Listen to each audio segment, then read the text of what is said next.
Hello to everyone. I am Sanjida Dris, and today's lecture we are going to explore one of the most important analytical techniques in chemistry, UV visible spectroscopy.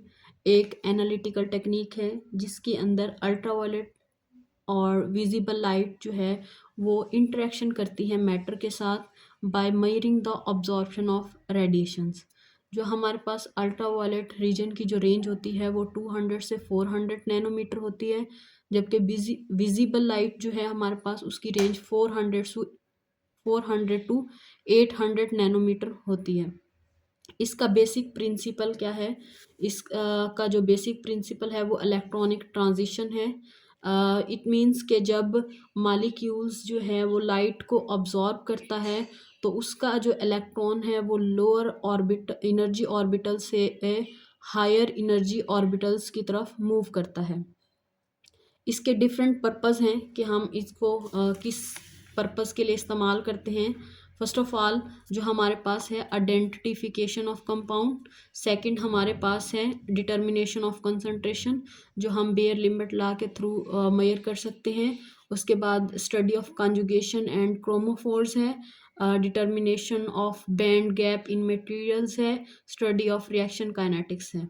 अब basic जो हमारे पास main question आता है वो ये है कि why both UV visible regions are combined. हम इनको कंबाइंड क्यों पढ़ते हैं? उसकी बेसिक रीज़न ये है कि बोथ इन्वॉल्व इलेक्ट्रॉनिक ट्रांजिशन, दोनों में इलेक्ट्रॉनिक ट्रांजिशन होती है। इनका जो मैकेनिज़्म है अब्जॉर्प्शन का वो सेम है। और उसके बाद हमारे पास बहुत सारे कंपाउंड्स हैं जो बोथ रीजन्स में अब्जॉर्प्शन शो करते हैं। इसीलिए हम इस स्पेक्ट्रोस्कोपी के लिए दो इंस्ट्रूमेंट की बजाय एक ही इंस्ट्रूमेंट यूज़ करते हैं, यूवी विजिबल स्पेक्ट्रोफोटोमीटर। अब नेक्स्ट इम्पॉर्टेंट जो पॉइंट है वो ये है कि यूवी विजिबल स्पेक्ट्रोस्कोपी एब्जॉर्प्शन पे बेस क्यों करते हैं।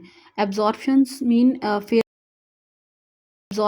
मीन फेज़ वन, और उसकी रीज़न ये है कि जब इलेक्ट्रॉन्स जो है वो ग्राउंड स्टेट से एक्साइटेड स्टेट में चला जाता है तो मैटर की जो प्रॉपर्टीज़ हैं उनके अंदर वेरिएशंस आती हैं। उन वेरिएशंस को हम यूवी विजिबल स्पेक्ट्रोस्कोपी में स्टडी करते हैं। जब जो मालिक्यूल है जब रेडिएशंस को अब्जॉर्ब करता है और इलेक्ट्रॉन एक्साइट हो जाता है, जब वो ग्राउंड स्टेट में होता है तब प्रॉपर्टीज़ में कोई वेरिएशन नहीं आती। जब वो ग्राउंड स्टेट से एक्साइटेड स्टेट में चला जाता है तब उसकी मैटर की जो प्रॉपर्टीज़ हैं उनके अंदर वेरिएशंस जो है हमें नज़र आती हैं, जिनको हम स्टडी करते हैं। मज़ीद यूवी विजिबल जो स्पेक्ट्रोस्कोपी है वो फॉलो करती है बेयर लिम्बर्ट्स लॉ को। एब्जॉर्प्शंस जो है वो डायरेक्टली प्रोपोर्शन होती है कंसंट्रेशन और पाथ लेंथ के, और ये हमारे पास कांस्टेंट है एप्सिलॉन, जिसको हम मोलर ऑब्जर्वेटिविटी भी कहते हैं। जनरली ये होता है कि जो हमारे पास कांस्टेंट होता है उसकी वैल्यू भी एक स्पेसिफिक वैल्यू होती है, कांस्टेंट होती है, लेकिन इसकी जो वैल्यू होती है वो वेरिएबल होती है। इसकी रीज़न ये है कि जब कंसंट्रेशन चेंज होती है तो मोलर ऑब्जर्वेटिविटी भी चेंज होती है। हर कंपाउंड्स के लिए इसकी वैल्यू डिफरेंट होगी, और ये हमें ये बताती है कि कोई भी जो सब्सटेंस है एट स्पेसिफिक वेवलेंथ पे कितना स्ट्रांगली लाइट को अब्जॉर्ब करेगी। और उसके बाद ये हमें अलाउड और फॉरबिडन ट्रांजिशन के बारे में बताती है कि अगर इसकी वैल्यू जो है वो 0.10⁻³ है तो वो फॉरबिडन ट्रांजिशन होगी, और अगर इसकी वैल्यू जो है वो ज़्यादा है तो उसके अंदर जो अब्जॉर्प्शन होगी वो उतनी ही ज़्यादा होगी। फॉर एग्ज़ाम्पल एप्सिलॉन की जो वैल्यू है वो 10⁻⁴ है, तो इसके अंदर जो ट्रांजिशन होगी वो पाई टू पाई स्टार होगी। जब पाई का इलेक्ट्रॉन जो है वो पाई स्टार में जंप करेगा तो इसको आप हाई इंटेंसिटी अब्जॉर्प्शन कहेंगे। और अगर 10⁻³ है एप्सिलॉन की वैल्यू तो उसके अंदर n to pi star transition होगी, जिसको लो इंटेंसिटी अब्जॉर्प्शन कहेंगे। लो इंटेंसिटी अब्जॉर्प्शन इस वजह से कहेंगे क्योंकि इसके अंदर सिमेट्री फॉरबिडन है। और ये ट्रांजिशन तब होगी जब हमारे पास लोन पेयर भी हो मॉलिक्यूल के अंदर और डबल बॉन्ड भी हो, जैसे फॉर एग्जांपल एसीटोन हो गया और फॉर्म एल्डिहाइड। नेक्स्ट हमारे पास इम्पॉर्टेंट जो टर्म है वो है इलेक्ट्रॉनिक ट्रांजिशन। ट्रांजिशन जो है वो 2 लेवल्स में होती है, ground state and excited state. हमारे पास जो ग्राउंड स्टेट होमो है, हाईएस्ट ऑक्युपाइड मॉलिक्यूलर ऑर्बिटल, ये इसके जो इलेक्ट्रॉन्स हैं वो शिफ्ट होंगे, जंप करेंगे लिमो के अंदर लोएस्ट अनऑक्युपाइड मॉलिक्यूलर ऑर्बिटल्स, और ये उस वक्त जंप करेगा जब इनकी एनर्जी मैच होगी, यानी फोटॉन की एनर्जी इस एनर्जी गैप से एग्जैक्टली मैच करेगी, तब ये उस रेडिएशंस को ऑब्जॉर्व करेगा और फिर ग्राउंड स्टेट से एक्साइटेड स्टेट के अंदर जंप करेगा। हमारे पास जो एनर्जी गैप है उसकी वैल्यू 125 से 650 किलो जूल पर मोल है, और ये हमारे पास अब्जॉर्प्शन कब होती है, जब हमारे पास कोई कंजुगेशन सिस्टम हो या फिर डबल बॉन्ड हो। अब हमारे पास हमने ये देखना है कि इलेक्ट्रॉन्स, कौन से इलेक्ट्रॉन्स हैं जिनको एक्साइट कराना बहुत इजी है और क्यों है। हमारे पास जो लोन पेयर के इलेक्ट्रॉन्स होते हैं उनको एक्साइट करवाना बहुत इजी है। उसकी रीज़न ये होती है कि वो under the interaction of one nucleus होते हैं। उसके बाद पाई बॉन्ड क्योंकि पाई बॉन्ड के जो इलेक्ट्रॉन्स होते हैं वो डिफ्यूज्ड होते हैं, और उसके बाद सिग्मा बॉन्ड के इलेक्ट्रॉन्स को एक्साइट करवाना बहुत मुश्किल है, क्योंकि इनके इलेक्ट्रॉन्स जो है वो स्ट्रॉन्गली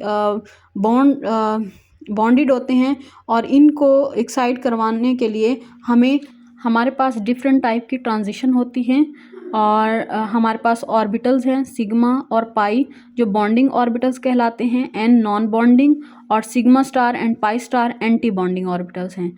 ये हमारे पास ग्राउंड स्टेट होती हैं, और ये हमारे पास एक्साइटेड स्टेट होती हैं। ग्राउंड स्टेट से इलेक्ट्रॉन एक्साइटेड स्टेट की तरफ मूव करता है, जैसे सिग्मा से सिग्मा स्टार की तरफ अगर मूव करता है एक्साइट होके, तो इसको हम इस ट्रांजिशन को कहेंगे sigma to sigma star, pi से pi star, n pi star and n sigma star.